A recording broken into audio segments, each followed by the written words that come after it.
And thank you for watching us here at Fox 4 after Hurricane Ian, after the storm, as we are continuing our coverage, bringing to you not only nonstop stories of strength and survival, but also every important update that you're going to need to know as you begin to rebuild your life right here in Southwest Florida. And the high water is still an issue, and not just from where it's receded. We're seeing it in two different places. Arcadia, we saw this yesterday in DeSoto County from the Peace River and some of the other tributaries, and the impact of that, especially west of Arcadia, but still bleeding throughout the town, which has impacted State Road 70 and 72. But also Bonita Springs, as it has been at that high level in the Imperial River for days, going back to, I believe, the 29th, last Thursday, once it rose after Hurricane Ian. Right. It's incredible to know that we are still feeling the impacts of Hurricane Ian. All of that rain that the hurricane dumped in Central and North Florida has to go somewhere, as we begin meteorologist Andrew Shipley keeping an eye at those flood levels. Andrew, this was impacting a lot of folks, especially to our inland and northern counties. Yeah, and I want to elaborate something as well, what Chris Earl just said there about the Imperial River. That's the one river we actually don't have a flood warning on, and I actually called the National Weather Service and asked them why there is not a flood warning on the Imperial River, and they tell me even though they track the height of the river, which is at flood stage, they don't forecast it, so they don't issue a warning for it, which I thought was a little suspicious. But they do still have flood warnings for the Fish Eating Creek there in Glades County, as well as Horse Creek and the Peace River in DeSoto County and the Meteorologist River in Sarasota County.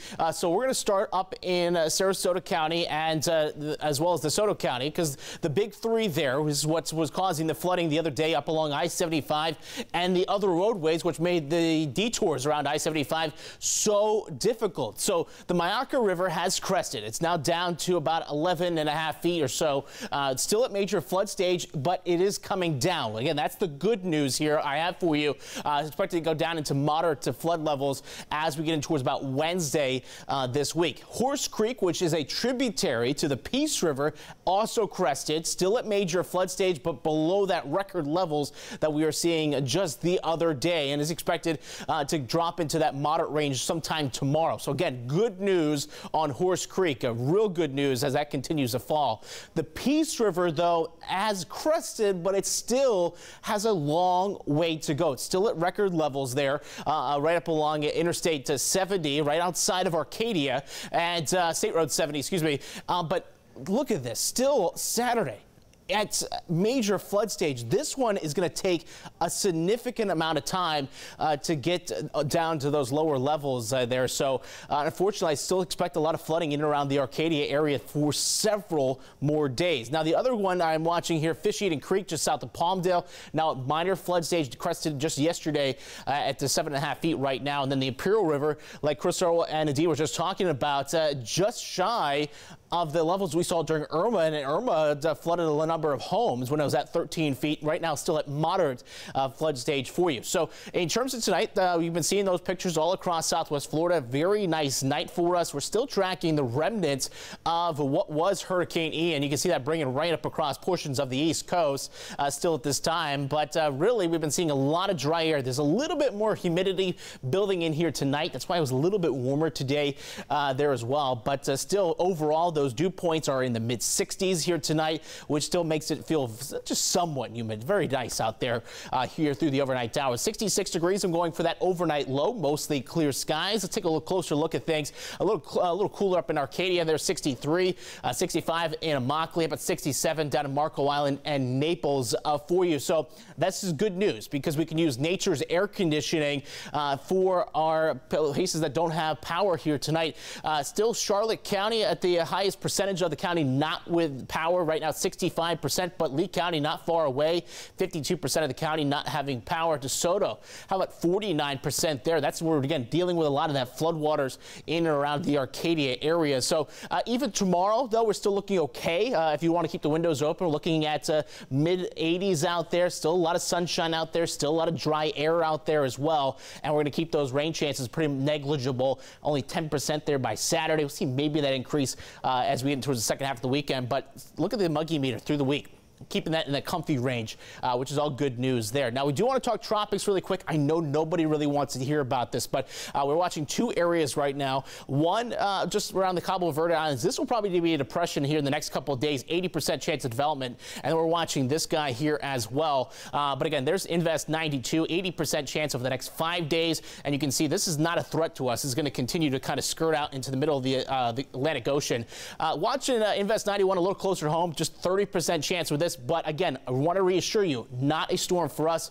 Forecast models continuing to take it towards Central America and away from us. So again, good news on that front. 7-day forecast, though, I do have, again, lots of sunshine in the forecast for you. Again, once you get in towards maybe Sunday, Monday, we're going to see maybe a shower possible. But I think for the most part, smooth sailing, maybe a little bit more humidity into the weekend.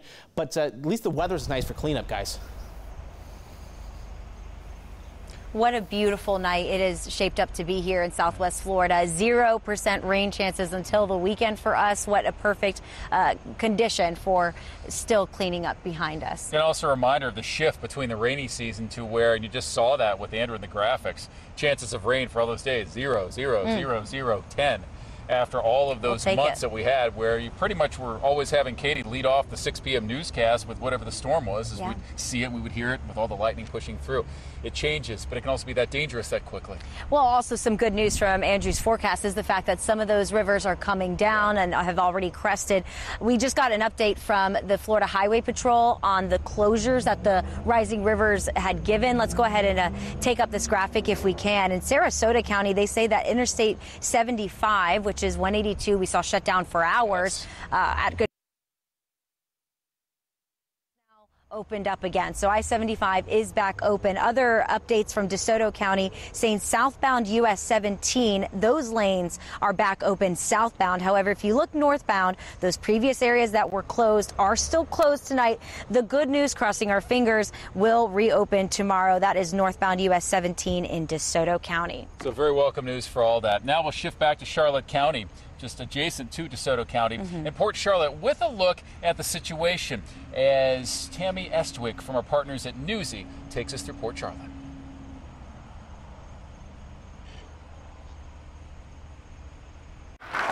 Days after a powerful Category 4 Hurricane Ian swept across Florida. That had to be the scariest thing in the world. Until you got America, y'all did not, you didn't miss nothing with all this. This was a disaster. It was violently windy.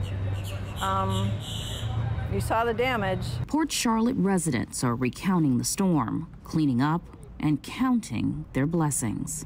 People are going through a lot, and they just have to keep the faith. They have also switched to survival mode. Most parts of this area are without the basics: power, water, and for some, shelter. This is what the Port Charlotte Village neighborhood looked like after Ian gave this community its worst. Days later, Al Mullen anxiously drove home to see his house. And I seen that first house that is tore almost in half. And the first half is gone. And I think I felt my chin hit my ankles. And my heart, of course, was below that, because I didn't expect much. Turns out his house and a few of his close neighbors' homes were still standing. It gave him the boost he needed to start helping others. It's the people in here that matter. You know, if you're still living, you can make whatever you need. Help those in need. Nearby, in another section of town, more damage and warnings. This torn and battered piece of shingle, just one of many we found out here on the ground. It belongs to this Port Charlotte family's home. They tell us they're too devastated by what happened to talk to us on camera, but they do say that that storm took about 20 feet of their brand new roof off of their home. In their backyard, a neighbor's missing boat. It just took it. We found it blocks away, upside down in the water. Since the power is out, many are driving hours to grab gas. This Port Charlotte couple drove to Tampa and got gas for several neighbors too. Pulling up to the pump can be costly and time-consuming. This is the line to get gas at one Port Charlotte gas station. We spoke to a man that finally made it to the front of this line. He said his wife told him to grab something to eat before he left. He says, "I'm fine, don't worry about it." 4 hours later, he's finally getting gas. By the way, that line to get gas keeps on growing. Right now, hundreds of thousands are without power. I just wish the infrastructure could hold up a little better, you know. The traffic lights, the power lines. I wish we had better water system, but it's getting fixed. But it's not just the power that's out. The water is out too. The spirits will lift, and so will the hazards. Beautiful. And we'll be here, dragging aluminum, until we're back to the beautiful community we started off at. Build back better. This is just a push to help us do that. It really does set the scene from what it was like in Port Charlotte between the gas lines, and you saw the destruction from the mobile home parks to the tarp over that two-story house. People helping each other out. Someone putting all those red gas cans in the back and just saying, you know what, for the neighbors, I know it's going to take a few hours. I'll be the one who goes out there to do all this. So this way everybody can have at least some of the fuel that they might need just to get through the next few days. You know, it just is overwhelming to know everything that people have already gone through and then to have to go through even more, even now, pushing cars behind us as we know that so many cars were lost in this after this storm. But then having to wait hours just to get gas, to power the generator, to keep your home going, to salvage your food in your home. I mean, it is just a nonstop struggle. And we were talking about this earlier, how we feel like this is the slump. Like it's just the adrenaline is wearing off. We're all getting really tired. Our food is running out. We're waiting in long lines. The cleanup is hot. And this is where we're going to help push you through it by continuing to tell you not only the stories of survival and strength that will bring you inspiration, but the lighter stories of how our neighbors are really coming together to help each other. Plus also the reality of something like this. If you had the power knocked off for a long time, now I survived the Iowa derecho 2 years ago. My mother did not have power for 19 days. I didn't have power for 8 days. And it is chilling when you're trying to go to sleep at 8 o'clock when it's dark. Or 8:30. And silent. And it's silent. You hear nothing. You hear crickets outside. And you tell yourself, well, when the sun comes up, when it's daybreak, I'm going to try to get up and do some work in the yard. But for many of us, we don't go to sleep at 8 or 8:30. We often will go to sleep at 10, 11, midnight. You work our shift, maybe 1 or 2 a.m. And it's hard to do. It messes with your body clock on top of this. And once you've been doing this for a few days, as you wait for the power to come back on, it becomes a different kind of existence because you think about the sun goes down at 7:10, 7:15. So, okay, I'm in the dark now. What am I going to do? And people have to also deal with this in their own homes. And everybody's just thrown off. It's not just the financial. It's not just all the debris like we see out here at this apartment complex, but just the time clocks that we all have are just off. But there are challenges at every corner, and it's a challenge that we have to overcome. And that's why we're here at Fox 4. That's why we're here with continuous coverage, bringing you updates as it come in to help you get over those little challenges. Where do you get gas? Where is the next food truck distribution? Where's the water distribution? When are more power crews coming into town? And that's why we're helping you, giving you that hope that we're going to get there little by little. And also when we've met some people who've lost nearly everything, or they're trying to salvage whatever they have, there's also been so much positivity. And we in media don't always get a lot of positivity. I mean, you can back that statement up. But people have been so kind. Even people just today, they've come up, they've stopped, they've just said, hello, thanks for being here. They've gotten even more emotional than this. And I also met a woman who lives about 300 feet from where I'm standing right now in the adjacent complex. Her name's Virginia. And we talked about her a few hours ago. She's lived here for 24 years. And she's lived in one of these apartments for about a dozen years, but within the complex. And she was as positive as could be. And I approached her just with my cell phone to say, hey, could you tell me about the experience? And here's what it was. I kind of was starting to cry, but I'm not going to cry. What happened back on Wednesday to you? So take me through it. If you look, I had sandbags up 3 feet.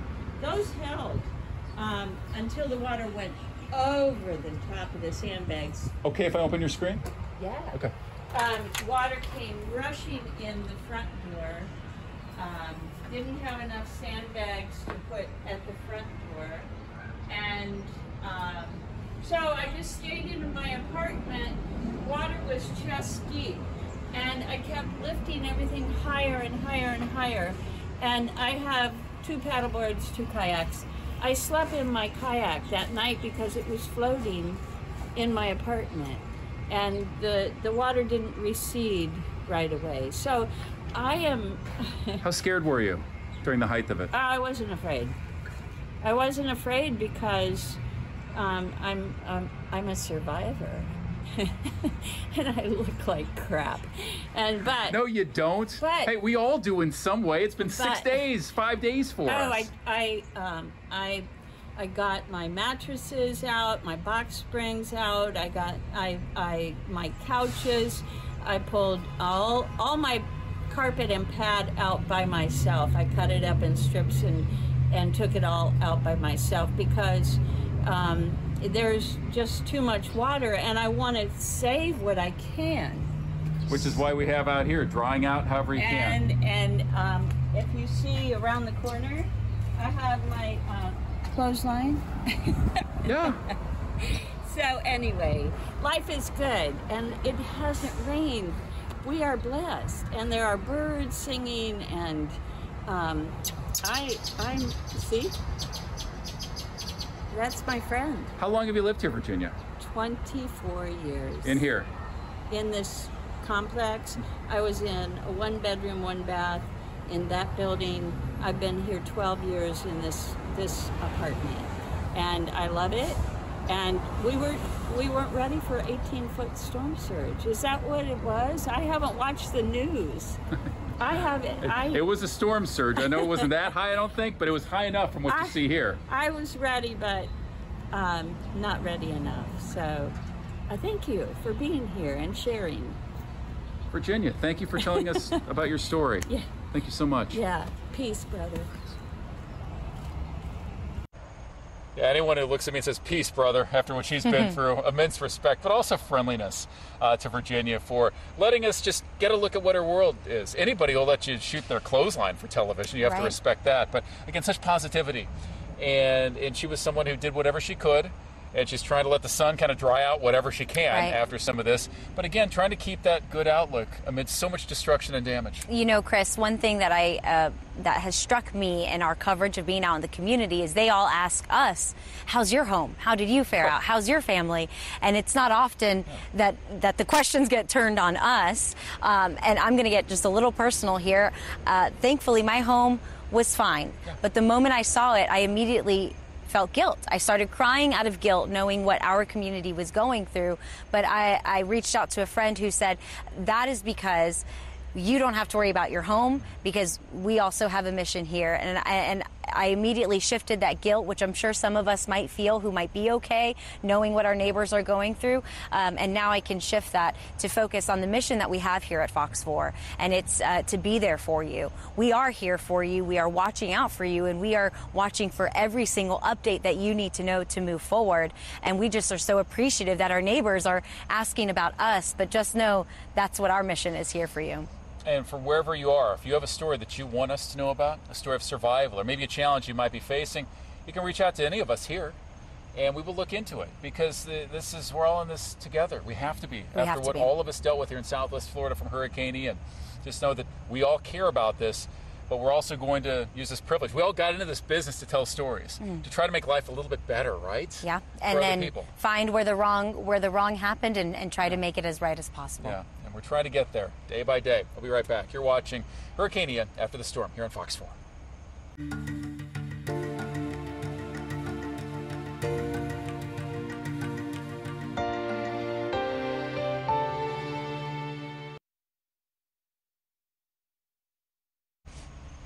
Thank you for keeping it here with Fox 4 as we approach 9 p.m. here on this Monday night. Now a full 5 days since Hurricane Ian hit. I'm Chris Earl, she's Nadine Yanis, and we are here coming to you live from Gladiolus. We are just a block south of Gladiolus and a couple blocks east of Summerlin. And the reason we're here is we're trying to get out to where we see some of the most damage. And it could be wind damage, roof damage, but also some of the debris damage that we're seeing here at this apartment complex. And we've been talking to people who live along this stretch about how they got through this, how they survived this. and also some of the positive outlooks that we're also hearing, Nadine. Yeah, absolutely. We spoke to several of the residents who live here, including one woman whose name is Patricia. She actually works on Sanibel. She evacuated for the storm but came back to her home flooded, at least 4 to 5 feet of water, everything inside devastated. Take a listen to some of her story tonight. My friends have been coming in and trying to help me, you know, anything that, you know, above here was safe, but it's nothing that, you know, my picture's not going to get me a place to live, but, so we're trying to dig through. They just finished dragging out my bedroom carpet today and half of this, but I can still get my paint and stuff. Oh, wow. Look at your paint. So, it's beautiful. And your painting's up there. So I can still salvage that. They're coming with Ziploc, or with my son's friggin' containers to my washer. It was actually, they had to take the doors off to get it out. It was tilted sideways in there. The washer was? Mm-hmm.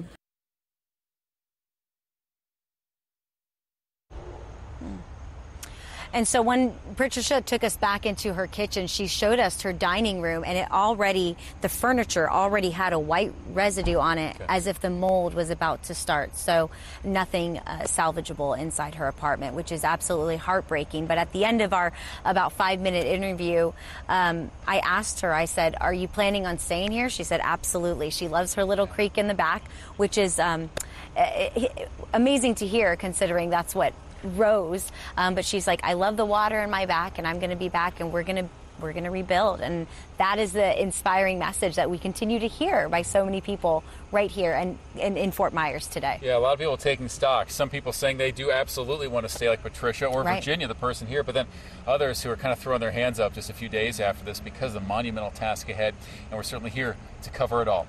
Keep it here on Fox 4, Hurricane Ian after the storm.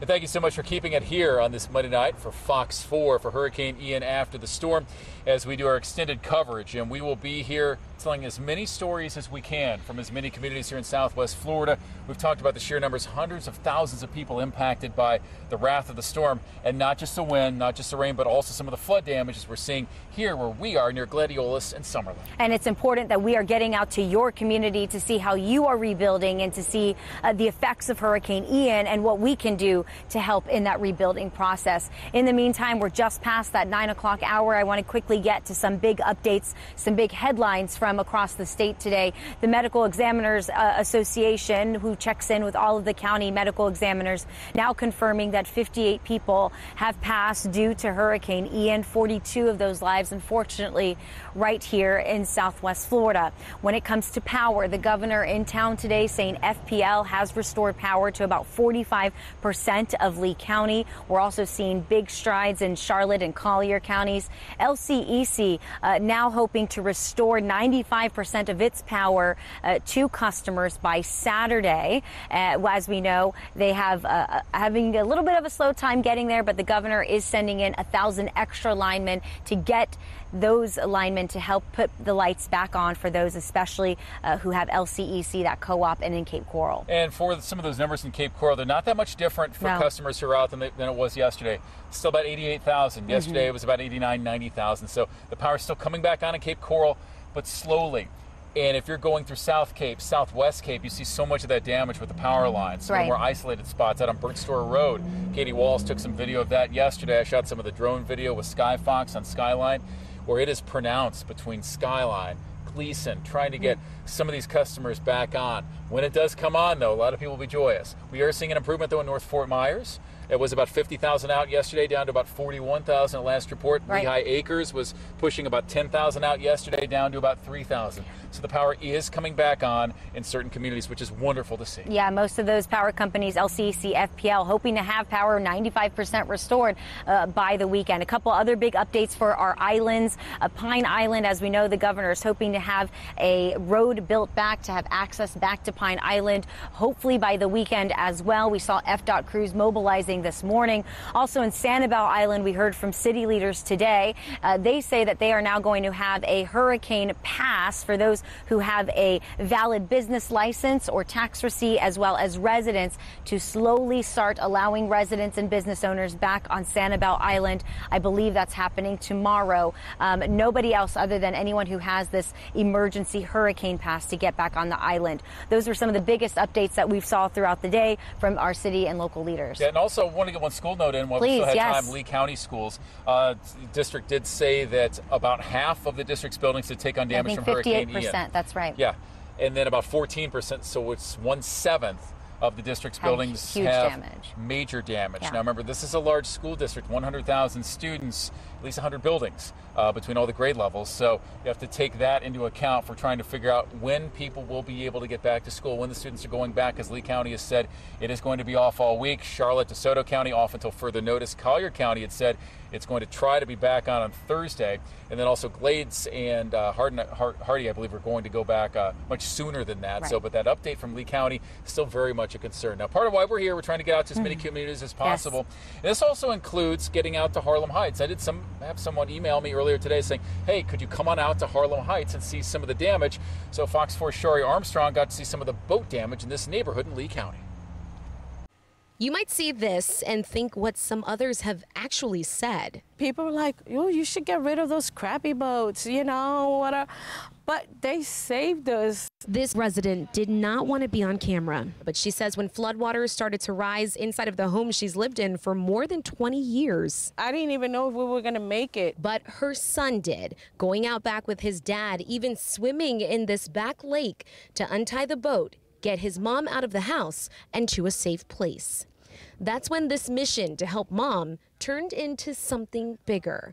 Her son and his friends went house to house, searching for others. They went around the neighborhood and they picked up like 20 more people. Jeremy Anderson is one of the friends who helped with the rescue. We had to go get in their house, ask them, do they want to come out? Some people didn't want to come out, but we had basically forced them, like, no, everybody leaving out here, we got to get to the higher ground. And I'm told they did, taking most of the people to a local community center. I cried for 3 days in a row, not because of material things, but because for the grace of God, He let us live.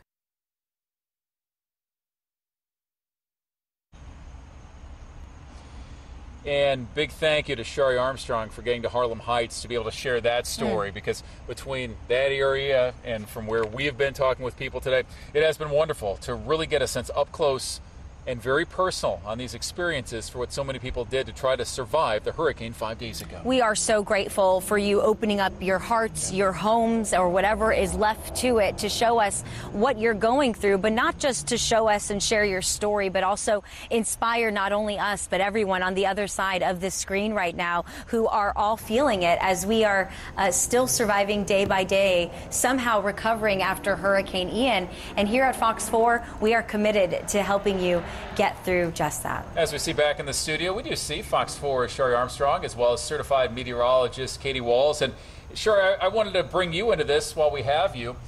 And what has this meant to you? And I know you've talked about this here, but again, this is your hometown. And when you're getting out to meet some of the people, what touches your heart? Yeah, Chris, that's a great question, right? Because I'm overwhelmed with emotion. I think all of my colleagues, you guys have seen that. And for Harlem Heights, I worked in the nonprofit industry before I started in news here, and I have worked in that Harlem Heights community before. So it's very personal. I know what it looked like before Hurricane Ian. I know what it looks like now. Mm-hmm. But the most important thing, Katie, when I was out there was to see the resilience of the people in that community. That particular mom, she said, you know what? I still have my life. I still have my family. I spoke to another woman who lost everything, Katie, and she says, you know what? We're just going to get more stuff because we have our lives. And she said, I have my grandson. I have multiple children, and I'm going to be all right. So that's the resilience that I saw in the community, which is not new to Southwest Florida. I'm used to seeing that a lot. And I love to see it, that positivity. That way, that's how we know. Yeah. That we're going to come back, and we're going to come back stronger. That's right. Thank you for joining us here in studio for this special edition of Fox 4. I'm Shari Armstrong. And I'm Katie Waltz. And we are working to bring you the latest updates into our newsroom. So we want to get you a quick look right now at generator safety. And here's why, Katie. We are seeing these stories, 9 confirmed deaths, all related to carbon monoxide poisoning. So we want to start with an important reminder. We know that so many of you are using generators at this time, and we want to make sure that we give you these reminders to keep you safe during this time. That's right. You want to make sure that those generators are at least 20 feet away from your home. And the most important thing, Shari, in a well-ventilated area. So I know a lot of folks are running these generators in their garage, which is fine, but just make sure that garage door is up. That way there can be proper ventilation, because that's key. You have to remember that your body can actually absorb CO, carbon monoxide, easier than it can air itself. And that's one reason why it is so dangerous. It's also called the silent killer, because you can't even smell it and you don't know what's happening until sometimes it's too late. Ooh, an important reminder for us, Katie. And we actually heard from a former director of OSHA today who told us that outside of a major disaster, more deaths happen right after the disaster than within the disaster itself. And I think that's a really good point there, especially as we go on day 6 of no power for so many of us, especially in Cape Coral. I hear so many generators at night running, and we just want to make sure those generators are safely away from the home. And again, that there is plenty of ventilation. That's the key. Never, ever run it inside your home, and you definitely want to make sure those garage doors are up for sure. That's right. All right, so we know that many of you are cleaning up your yards, which is a day, it takes multiple days to do that, and we want to make sure that as pickup resumes in your community, that you keep these things in mind. So first thing is to separate your debris into 3 piles, and here it is right here. You've got your vegetation, your construction debris, and your appliances, and you might be wondering just when those things will be picked up outside of your neighborhood. We have that information on our website. Just head to fox4now.com for the latest. Okay, and good news too is that we are learning now that Collier parks are reopening tomorrow. So those childcare sites will reopen tomorrow between 7:30 a.m. and 6 p.m. Fantastic news for our families, especially those who do still need to do some cleanup. So parks and childcare services reopening in Collier County. Now, some county parks, they'll stay open until 7 p.m. right around sunset. And as of right now, all parks and community centers will be closing at 7 o'clock. And again, you can always visit our website for that full list. So Shari, it's nice to see Collier County is one of our first counties to resume generally, more or less, some of those normal services. That's right. And speaking of services, we want to let you know, we know that many of you probably lost very important documents in this event. So replacement driver's license information for you. No fee. It will cost you nothing to replace your driver's license and your ID card. You can get replacement titles. Those are also available here at Hertz Arena in Estero. They're going to offer these services to you 7 days a week from 8:30 in the morning to 4:30 p.m. So if you need to get a new driver's license or a new ID card, you can get that with no fee at Hertz Arena from 8:30 in the morning to 4:30 p.m. And one thing I've learned as someone who just received a new title, a lot of those now are electronic titles. So they'll actually reissue them in electronic form. Wow. So then you can actually keep them saved on the cloud somewhere, so that way you don't have to worry about that very important document and holding tight to it. Good information. Thank you, Katie. All right. Our Caitlin Knapp is working very hard throughout this storm to bring you the latest information, and she's actually joining us live tonight in downtown Fort Myers. Caitlin, I know that you were keeping an eye earlier on food distributions, and you are continuing to keep an eye on what's going on in downtown Fort Myers. What can you tell us at this hour? It's a necessity for a lot of things, including the system and showing them where these water main breaks are. Now, with the internet back on, and that just happened today, they're hoping to get more water to more people every day. However, there are still challenges ahead.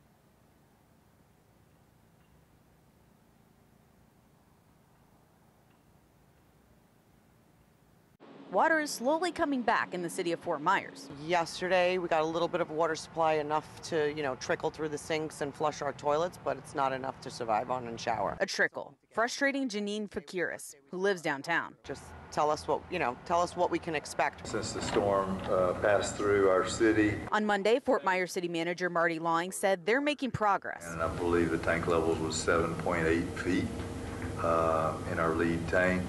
And we were producing at that point more water than was being demanded on the system. About half the wells are running, bringing water to the plant. but there are some challenges. Still haven't found that one major leak. We think we were just draining our system and increasing the demand on the system. And without full power back, it's making it hard to find all the leaks. We do have some generators in some areas, and we have been able to move those around so that we can power more areas to be able to see more. To get more water back faster, Lawing says, we have developed a strategy, which will be a phased strategy to restore water service to the customers that currently do not have service. Those phases will be similar to when they purchased water from Lee County. As far as when everyone will have water again, in an ideal world, we'd be able to accomplish that before the end of the week, but it depends on what it looks like when we open up each phase, what our pressure drops look like. Now, the city is still trying to find all those water main breaks and leaks, but there is a way that you can help. If you see maybe a manhole bubbling in the middle of the road or in your neighborhood, you're asked to call the city at 239-321-7000 and report it to them. This way, they know about it, and this is because that there could be a water main break underneath the manhole that they don't know about. So if you see it, make sure you call them. That number's on our website right now on fox4now.com. Reporting live in downtown Fort Myers, Caitlin Knapp, Fox 4. Caitlin, thank you so much for that update and that important information. If you didn't catch that phone number, we have that on our website for you on fox4now.com. Well, we know Lee County schools were completely closed this week yet again, Katie, and we're learning a little bit more as to why. Of course, we know because of this storm, but also we're getting more of an understanding as to how the storm actually impacted some of our schools. And what's so sad, Shari, is that some of these schools will not be able to reopen, and the superintendent basically telling us that some of these students will have to be relocated. Of course, it's something to be determined down the road, but just something also to keep in mind. Now, they are hoping, of course, to open the schools that are available to reopen earlier, but we have seen some tremendous devastation. We want to show you what some of those schools look like. This is Fort Myers Beach Elementary. Fort Myers Beach Elementary took about 9 to 10 feet of water inside. Wow. That doesn't even include the surge that, say, all of the wave action on top. See, there you go. That's the water line from inside of the building. And then you imagine also all of the surge and the waves that were compromising the building from not only underneath but also on top, Shari. And here's the Sanibel School. Oh my goodness. And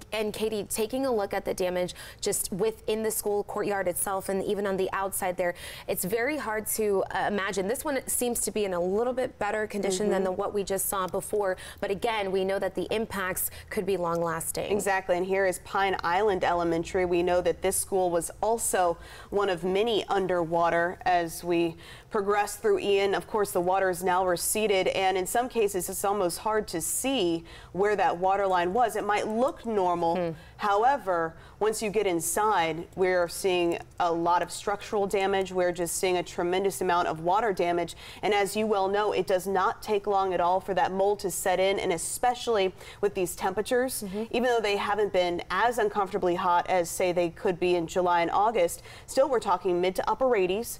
The mold is starting to settle in, and once it does so, that's when more or less it's a tear down process.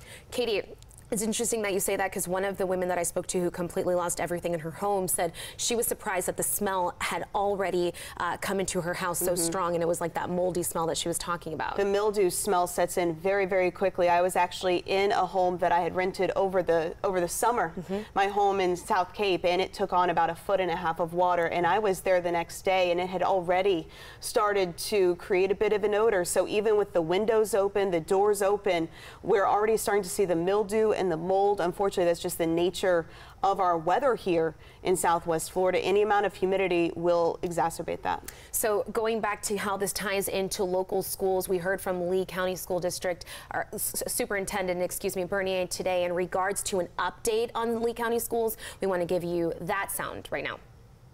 Good evening, staff, students, families, and community. We hope that you are finding yourselves in a better situation, slightly better than you were last week. Remember, progress, even incremental progress, is still moving forward. We know it's been a challenging time for all of us. We are in this with you, and we are here for you. On Wednesday of this week, in concert with Miami-Dade Public Schools, the School District of Lee County will be hosting a food distribution from 12:30 to 2:30. More details will follow. as we continue our efforts in reaching all of our staff, students, and families. We are also actively working with the EOC in support of all recovery efforts. Our teams have been working day and night with a focus on getting our schools ready to reopen and taking care of this community. We have initially assessed every one of our school buildings and know an initial condition for each, and we are tracking the power and water services at each site. We have some schools that we believe are ready to open. Others need minimal work. Some of our schools will require significant repairs, and as expected, there are a few that have damage that may be beyond repair. Building inspectors are now on site, and they are completing a more comprehensive assessment. We are in the middle of a historic event. We were ground zero for Ian. We were and still are significantly impacted. However, this is not going to stop us from opening our schools as soon as we can. While we are not opening this week, we are certainly not waiting until January. We are actively working on plans for those damaged sites that include potentially relocating students, teachers, and staff. We are discussing these plans with the Florida Department of Education and ask for their resources and connections in order to help our district become viable as quickly as possible. We've been working with the EOC, again, every step in this process. We were meeting with them as early as the Thursday before the storm and into the weekend. When they asked us to open our shelters, we responded immediately, closed schools on Tuesday, and remained closed throughout the week and into this week in order to keep our shelters viable. It's important for all of you to know that the safety of our students and staff and our community will always be our top priority, and we will always make decisions putting that safety first to create a sensitive and effective reopening. Tomorrow, we will be having our first school board meeting since the storm. We are going to get back to normal. We will retrieve what this storm has tried to take away and prove that we will help move our children, families, staff, and community forward.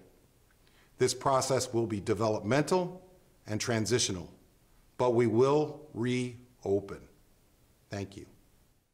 And the key is we will reopen, and like he said, some schools will be possibly reopening sooner rather than later versus those other schools. So it doesn't look like we're going to be waiting on everybody to be ready. You might see some locations open up beforehand. You also might see some students relocated.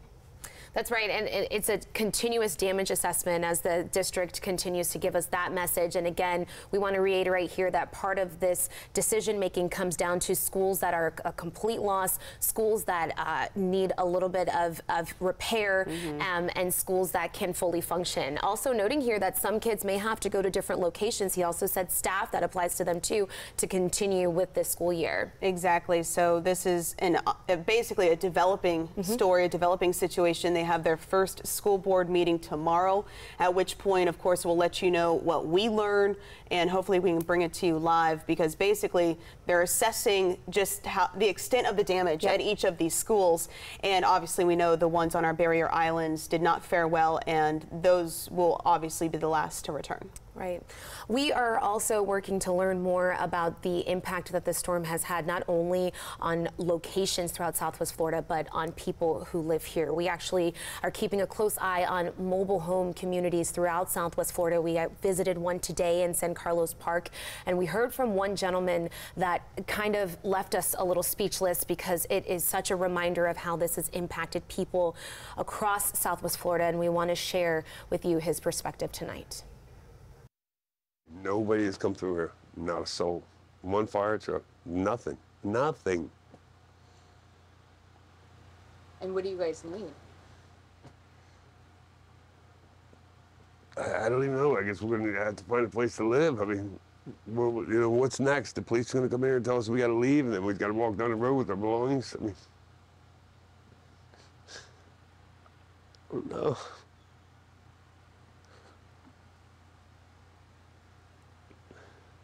Dude, I have no family here. I have nothing.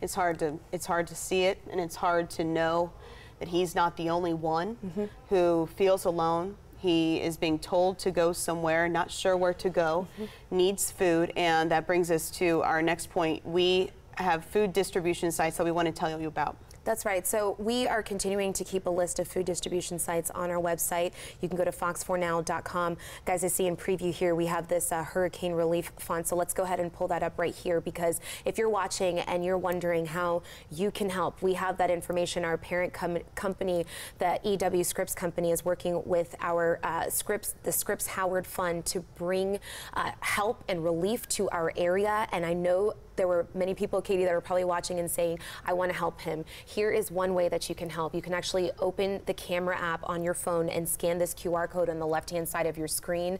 It will take you to that link on our website. You can also text FOX4 to 50155, or you can visit our website, fox4now.com/gives. Again, this is a reminder of the need in our community, how this has impacted so many people in our area.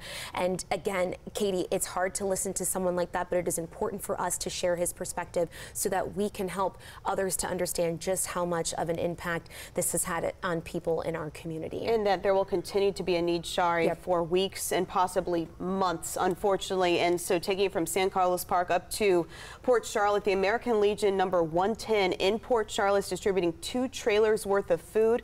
That will start at 11 a.m. and end when it runs out.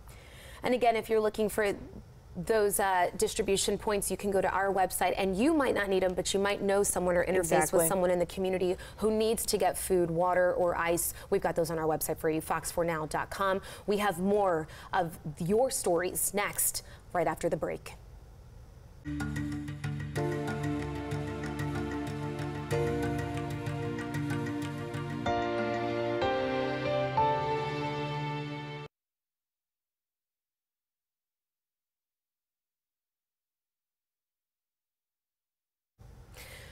I think one thing to note here, Katie, I was out this morning with my little scooping out leaves in the pool, and I had this thought, and I said, you know what?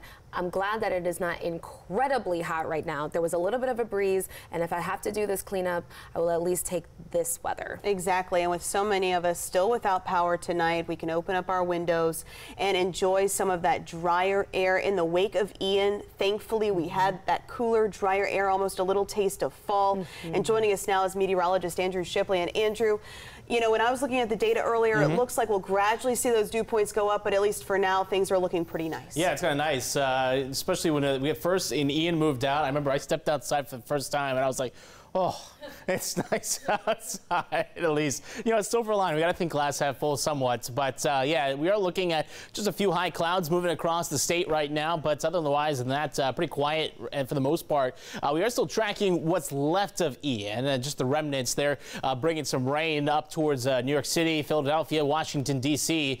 Still, it's kind of been lingering there for a few days. But behind it, in Ian's wake, it really rushed in that drier air. Now, we did see today, though, a little bit of more moisture trying to sneak in from Texas across, but you can still see that dry air to the north of us and to the south of us. And I think for the most part, we are going to continue to see drier weather in the forecast for at least the next several days, and then slowly, like Katie said, get back into that humidity for the weekend. But right now, with dew points in the mid-60s, just somewhat humid out there, which you expect in a tropical climate like we live here. But temperature-wise, still sitting at in the 70s, 78 degrees in Port Charlotte, 79 in LaBelle, still in the 80s in Cape Coral, 82 degrees there, 81 in Bonita, as well as down in Marco Island. But overall tonight, I'm thinking mid-60s in the forecast, mostly clear skies. Nice night for us.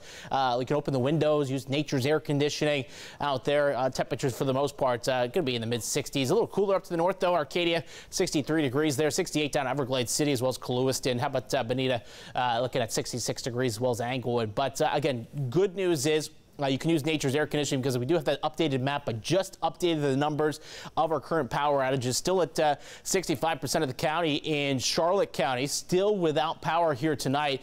Numbers, though, did come down a little bit in Lee County as that last update, but still 52% of the county without power. DeSoto, right around 50% there as well. Good news is we're continuing to see the numbers drop in Henry and Collier County, though both of those locations anywhere from 13 to 19%, depending on which county you're in. But But again, the good news is the next couple of days, keeping that dry conditions around, keeping the humidity low. Mid-80s is going to be in the forecast there for you on Tuesday as well, with mostly sunny skies and a nice north wind, about 5 to 10. But take a look at the rain chances this week. 0% chance through Friday. Now we'll slowly bring that back into the weekend. Only 10% chance there Saturday, and that goes up to 20% Sunday. But we're also going to keep that muggy meter in check there. Comfy weather continuing with those dew points in the 60s all the way through Saturday, which again, great news in that department. Now I know nobody wants to talk about tropics after Ian, but we have to talk about it. There's 2 waves out there, one off Africa, the other one approaching the Lesser Antilles Islands there. But we'll start here just off Africa. This is Invest 92, looking at 80% chance of development over the next 5 days here. Likely see depression out of this. Good news is I have for you, not going anywhere near us. It's continuing to move up to sea there, fizzle itself out there in the middle Atlantic fish storm. Nowhere to worry about it. Now, Invest 91, now 30% chance of development, and I know it's a little closer to home here, but we could see some slow development with this. But the good news I have for you, you don't have to worry about it, okay? We're not going to see this coming near us. It's going to meander into the Caribbean, maybe impact parts of Central America. That's it. So again, we're good news in that department. Nothing to worry about. I know there's been some rumors floating around, hey, we're getting another storm, Andrew. No, we're not getting another storm. You don't have to worry about that anytime soon. Looking at the next 7 days, though, again, dry conditions continue here. A shower possible Sunday, a little bit better chance, maybe Monday, up to 30% chance of showers. For sure. That's what we want to see. No rain in the forecast, those drier dew points, that drier air helping in a lot of cases to help air out our homes, Shari. Yeah, absolutely. One thing Andrew mentioned, and something that we continue to spotlight, the progression of restoration when it comes to power in our communities. And we know so many people do not have power, do not have cell phone service still. And we know that because of those factors and other reasons as well, some may just feel left out when it comes to getting resources or being connected or just being a part of rescue efforts or efforts for resources within our community. Exactly. It's easy to feel alone, especially when you feel completely cut off from the world. You haven't spoken with your loved ones, perhaps, and especially as we go on day 6 now of no power for hundreds of thousands across Southwest Florida. John Moan has the latest. The massive tree tipped over is still taller than Stephanie Stevens' house. That tree is more than 70 years old. So I asked my mom when it fell, I said, well, Mom, did y'all plant this or was it here when we had the house built? Our house was built in '62. We were the first concrete block house on the street. She weathered Hurricane Ian inside her home, battered by winds. I understand about the outage. I do, because there are people way worse off than us.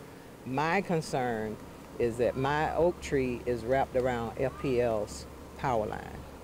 And it's here. We own this house as well, but these were sparking in the storm. But since we have no power, and it's not safe to assume anything, that the lines are dead. Stevens says she's been calling the power company since last Thursday for help in dealing with the downed tree and power line, and says she can't help but feel a little bit ignored. We do. We do. We really do. 85-year-old Archie House also has a downed tree in his home. It was something like, I didn't know whether we'd get a tornado or what. It seemed like the whole earth was shaking at one point. This is the Dunbar neighborhood in northeast Fort Myers, Florida. It's predominantly black and in need of disaster response. These are areas that have been hard hit. They are predominantly African-American areas. And we were just in Harlem Heights today, and I had numerous people come up to tell me that they have not seen anyone, whether it's media, whether it's local elected officials, whether it's state elected officials. This is not Florida State Representative Michelle Rayner's constituency, but she gathered water and essentials, then drove down from St. Petersburg. You know, we have to make sure that we're doing this work intentionally. You know, there has to be recovery for everyone. And what I saw in Harlem Heights was devastating. What I'm seeing here is devastating. Distributing aid to the distressed. Yeah, but I really want my light back on right now. Yeah. Yeah, it's a shame. Yeah. You had to go through this without. I've never been through nothing like this. A local city councilor says the needs are great here too. Right now, of course, you can see all the debris that needs to be removed. But people are having problems getting food, getting water, ice, and all of that into the area. Dunbar gets its name from poet and playwright Paul Laurence Dunbar. In the Jim Crow South, black entrepreneurs built communities and businesses On MLK and Cranford, it is now deemed historical. It was a nightclub, and I mean, all the stars would come, you know, and my mom said it was like a juke joint. The McCollum Building was part of the Chitlin Circuit and played host to jazz luminaries like Count Basie and Louis Armstrong. Federal data says Fort Myers neighborhoods remain segregated along race. Black sections of town have less wealth. The people of the Dunbar neighborhood tell me the historical racial demarcation line of Fort Myers between black and brown and white was always the railroad tracks. And there was a time where minorities dare not cross these train tracks after sunset. You didn't cross over because you didn't know what was going to happen. It wasn't safe. You know, they were, even when I was in high school, there was restaurants downtown that had the colored only and the white only, water fountains. For Dunbar, a wait for help and a historical reminder there's work to be done. Powerful package, a powerful story there. That woman there, I actually know her. Her name is Stephanie Stevens, and she has worked in this community for years, grew up in Southwest Florida. And an interesting note here is that her home was flooded because of Ian. Oh, wow. Yet still, she's out in the community being a part of making sure that people who are in need, people who do not feel heard, are connected with the right resources and the right places and people to keep moving forward. And so I think that's just a testament, not just to the Southwest Florida community, but to the Dunbar community as well, the resilience as was so noted just now in that story. Exactly. Now, am I correct that residents can dial 211? That's correct. For that information where you live, so that way you can be connected to those needed resources. Again, Yes. the number's 211, nice and easy, but something that a lot of us might need right now. That's right. And 211 will connect you to United Way, and that way you can access those resources based on what your need is. Anything from baby items to everyday resources that we all need, like water and food. Exactly. All right.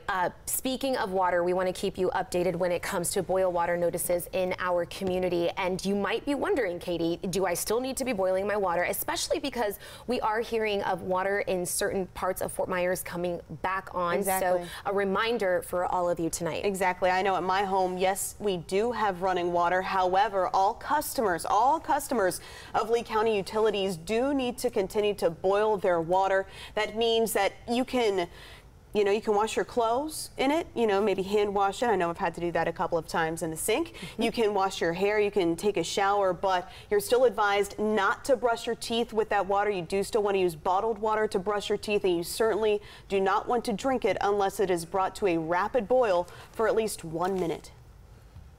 Now, also here, water restoration efforts for the city of Fort Myers are underway. We got an update yesterday, and we were learning more about the technology that's used to monitor water main breaks throughout Southwest Florida. Now, officials expect water service to resume within days. They don't necessarily tell us exactly. They're not giving us a specific timeline. They just said within days. They say power outages and leaks caused some of the shut-offs. So they were tying in that technology, Katie, into saying like they couldn't track those water main breaks because the power was out in the city of Fort Myers. The water treatment plant and wells are back on shore power, and water pressure building up and should improve soon, they tell us. Exactly. So you might be saying, okay, well, I only have a trickle coming in right now. Well, gradually they will increase that pressure as they identify those leaks, Shari, because obviously you don't want to turn it on whole hog and then you have a much bigger rupture. You want to start nice and light with that pressure and then gradually increase it once you can completely rule out any additional leaks and any additional risk. That's right. And now good news, that boil water notice has been lifted for customers on Gulf Shore Drive, so certainly good news there. You can always check the status of your water outages in that boil water map. You can visit, if you're in Collier County, colliercountyfl.gov/boil water map. And speaking of water, we also know that resources for some in our community are limited, and there are multiple efforts to get you what you need. We saw some of those in the Dunbar community today. I saw some of them in Harlem Heights and throughout other areas in Southwest Florida. And our Charlie Keegan was actually out at a Coast Guard distribution today, and he has that story for you tonight. Spoke to a man in a neighborhood on the other side of this Lee County Sheriff's Office checkpoint, and he really put it best. He said, you don't realize how much you miss the little things like a cheeseburger until they're gone. Well, today, the cheeseburgers were back. I mean, I guess I just took charge of the burger station. Ben Morrow and Mike Vasquez, hot dogs, are natural-born helpers. Chips, fresh fruit, and cold drinks in the cooler. First in the Coast Guard. Cheeseburger, yep. Now handing out hot lunches. Hey, we're getting low on cheeseburgers. To the Palm Isles neighborhood near Fort Myers Beach, where every home is damaged in some way, shape, or form.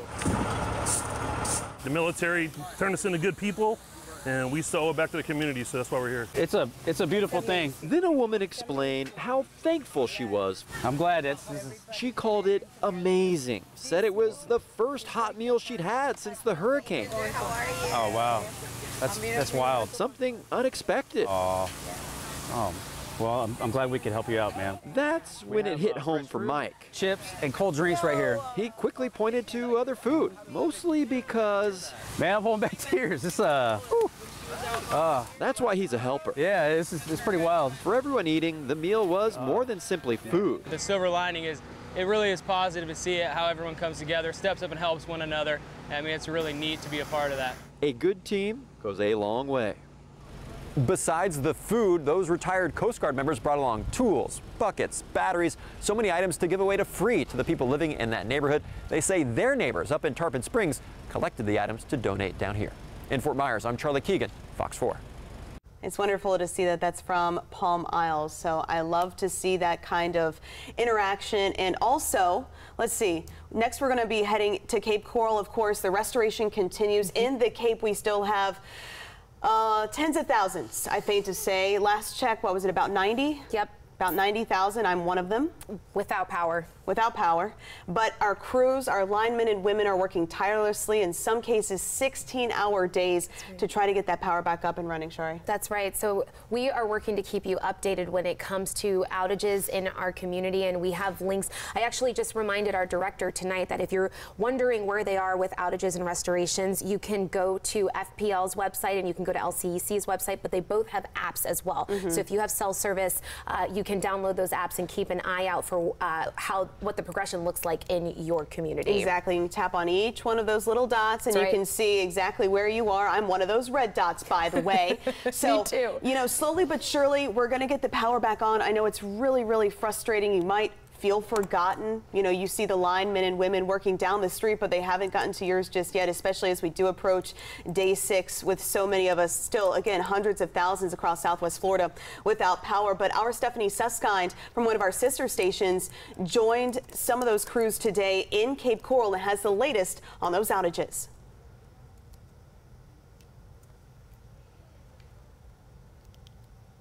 The signs of power problems really all over the road here. Check out this power pole just snapped in half.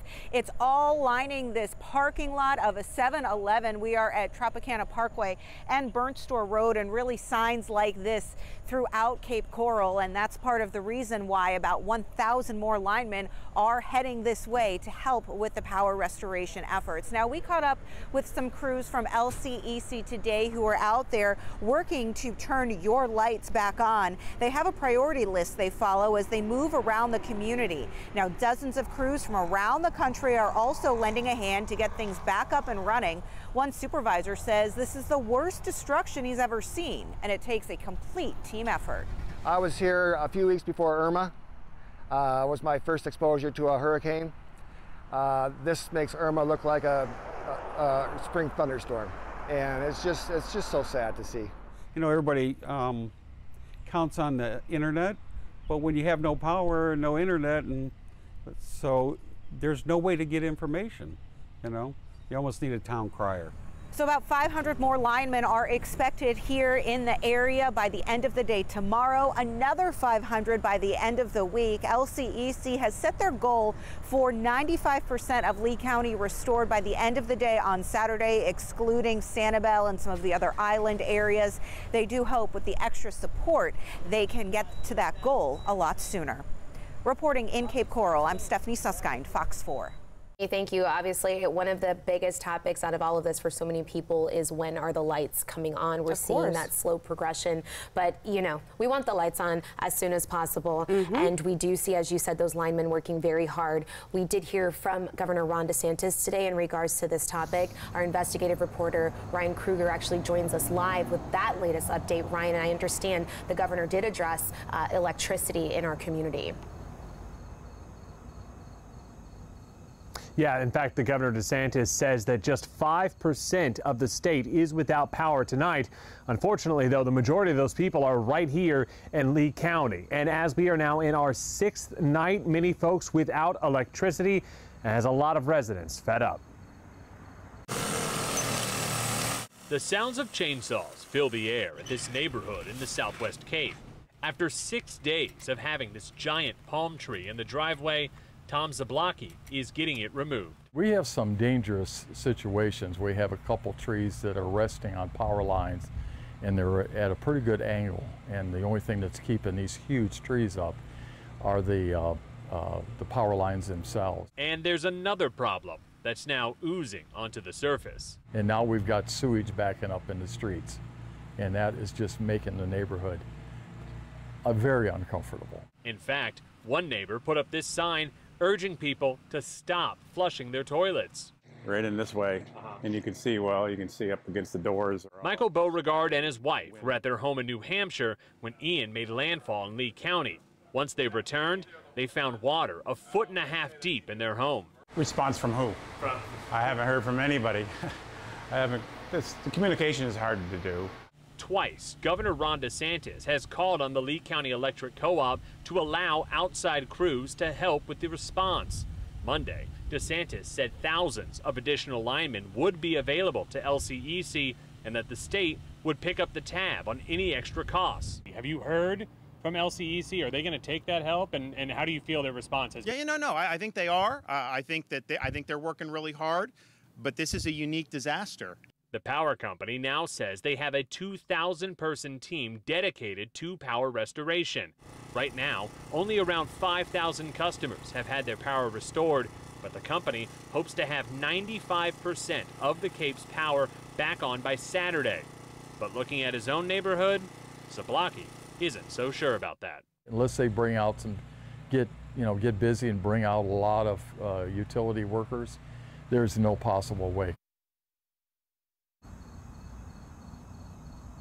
And back out here live, let's talk about that sewage problem that's in that neighborhood. Now, we spoke with Cape Coral Mayor John Gunter. He tells us there are 400 lift stations in the Cape, and many of them, unfortunately, tonight are failing because they don't have the electricity to operate them correctly. So Governor DeSantis said today the state is sending 100 generators. I believe they're going to come tomorrow, and they're going to go into the sewer stations in order to run those properly. And hopefully we won't have those smelly messes like they have for those folks in that neighborhood. We're live tonight in Cape Coral. Ryan Kruger, Fox 4. Ryan, thank you. And at this point, Shari, now it becomes a sanitation issue. Yes. Now it becomes an E. coli concern. All of the different bacteria and everything that, of course, comes with raw sewage.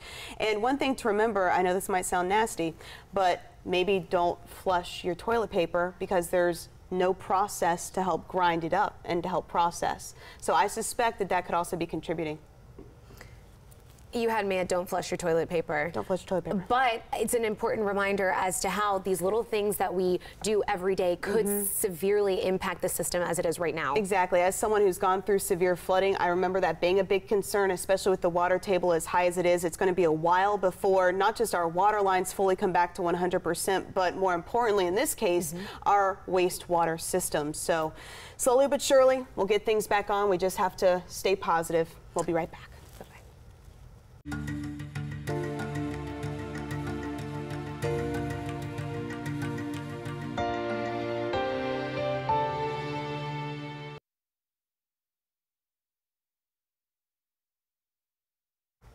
All right, we're working to keep you updated on reopenings in Southwest Florida too. So we want to let you know that the Florida Highway Patrol announcing some road reopenings across the area. This one first, a major one. Katie, we were tracking this as breaking news here a couple days ago, flooding in certain parts of Sarasota County. So Sarasota County Interstate I-75 exit 182, that is that Sumter Boulevard exit. The ramps are also back open in DeSoto County as well. Yes, I saw that, by the way, with my very own eyes, Shari. Yesterday, exit 182, the water was all the way up to I-75. It was incredible. So the fact that it has fully receded, they've moved those vehicles that weren't so fortunate. So it's wonderful news. The ramps are reopened. And that kind of happened in kind of a short amount of time too, right, Katie? It did. All right. And also southbound US 17 lanes are back open as well. And northbound US 17, previously closed areas, they remain closed with the possibility of reopening tomorrow. And that's in and out of Arcadia. And that's kind of a tricky spot because then if you're trying to approach Arcadia from the west, those roads are still flooded. They are still closed and in some cases completely washed out. I know this only because of firsthand experience. I approached one of those roadways yesterday. I looked beyond where it said road closed and I said, I don't see any water. And I looked farther down. The road was entirely gone. Wow. Yep.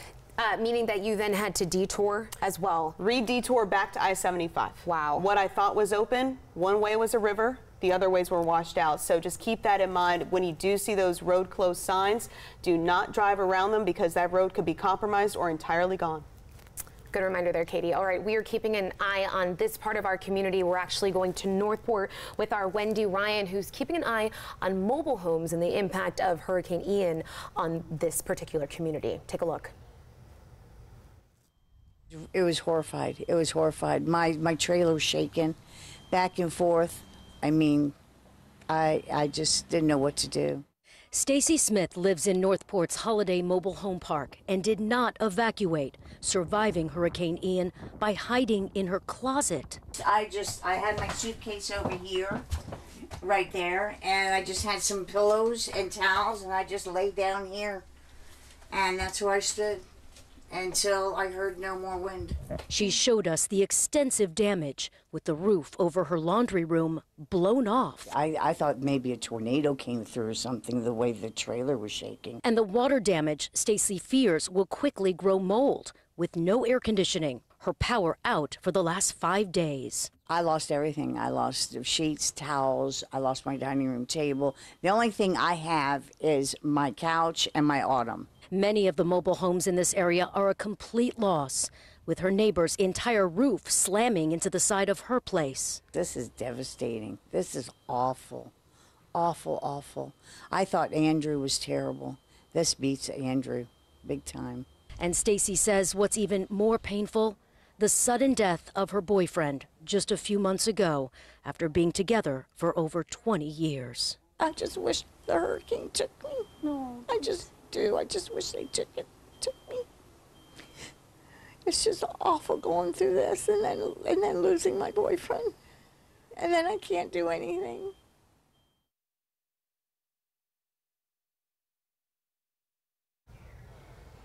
Gut-wrenching to see, and unfortunately a lot of RV parks here in our community across Southwest Florida definitely taking a big hit because we not only had the extreme winds, but we also had the storm surge. There was one RV park, the Fort Myers RV Resort at Alico and 41 in far south Fort Myers, right near San Carlos.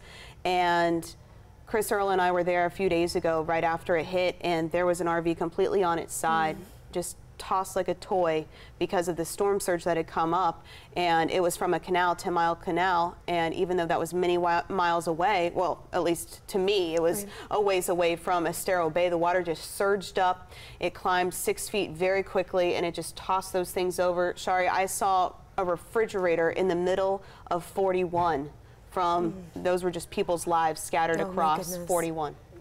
All their belongings, memories, just gone. A very similar situation that we saw in Fort Myers Beach, actually. I saw a few RVs, just as you described them, in an RV park, literally on their sides, just there. And it's scary to know that that's someone's home that they will never return to. I actually saw this woman sitting in her mobile home, everything, just remnants of it, literally gone. Just, she's literally sitting in the middle of it, all of this debris, and it looked like she was just sitting there, Katie, processing what to do next, what happened, and all of it. And Sally, one of tens of thousands